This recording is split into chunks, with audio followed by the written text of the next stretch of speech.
आता विधान परिषदेच्या निवडणुकीसाठी भाजपच्या आमदारांची रंगीत तालीम घेण्यात आली। भाजपच्या आमदारांनी कोणत्या पसंतीची कशी मतं द्यावीत याच्या सूचना या बैठकीत करण्यात आल्या। भाजप आमदारांची विधिमंडळात बैठक पार पडली आणि या बैठकीत आमदारांना विशेष सूचना देण्यात आल्या।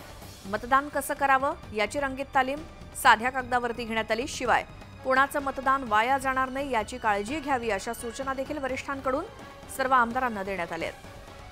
अधिक माहितीसाठी जाऊयात, आमचे प्रतिनिधी तुषार उपणवर आपल्या सोबत आहेत। तुषार, मतदानासंदर्भात आमदारांना एक विशेष ट्रेनिंग दिलं जात आहे, त्या संदर्भात काय माहिती जे भाजपच्या आमदारांना देण्यात आलं? श्वेता, आपण जर पाहिलं असेल तर देवेंद्र फडणवीस यांच्या नेतृत्वामध्ये भाजपच्या सर्व आमदारांना काल या ठिकाणी विधान परिषद निवडणुकीसंदर्भातली पाठशाळा घेण्यात आली। यापूर्वी देखील आपण पाहिलं असेल तर राज्यसभा निवडणूक असेल किंवा विधान परिषद निवडणूक असेल, या दोन्ही निवडणुकांमध्ये मतांची संख्या कमी असताना देवेंद्र फडणवीसांनी धक्कादायक असे निकाल संपूर्ण महाराष्ट्राला देताना पाहायला मिळाले होते।